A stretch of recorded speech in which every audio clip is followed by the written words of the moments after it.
పన్నుల విషయంలో ఎవరు ఏ విధంగా ప్రవర్తిస్తే నేను కూడా అదే విధంగా ప్రవర్తిస్తా.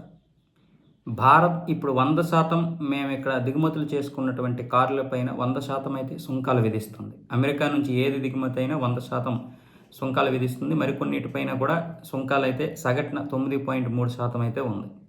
అదేవిధంగా మేము కూడా 25% సుంకాలు విధిస్తానంటే ప్రపంచం మొత్తం ఒక్కసారిగా గగ్గోలు పెడుతుంది. ఓరి నాయనో అంతా అని. కాబట్టి నేను ఇక నుంచి ఇలాంటి మాటలు అనను.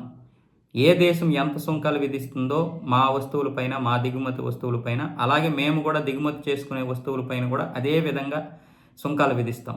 మీరెంతంటే మేమంత, మీరు ఎలా ఉంటే మేము అలా. ఇదే ఇప్పుడు ట్రంప్ విధానం. ఇలాగే ఉండబోతుంది నా విధానం. ఇంతకుముందు కూడా మోదీ గారిని కలిసినప్పుడు అదే మాట చెప్పా.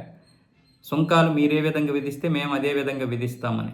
ఆయన ఏదో చెప్పబోయారు, నేను వద్దు అని వారించాను. మరి మీరేమి చెప్పొద్దు. ఇదే నా మాట. నా మాటను గౌరవించండి. మీరు ఏ విధంగా ఉంటే మేము అదే విధంగా ఉంటాం. నాకు భారతదేశం అన్నా, అలాగే మోదీ గారన్నా చాలా ఇష్టం, చాలా ప్రేమ.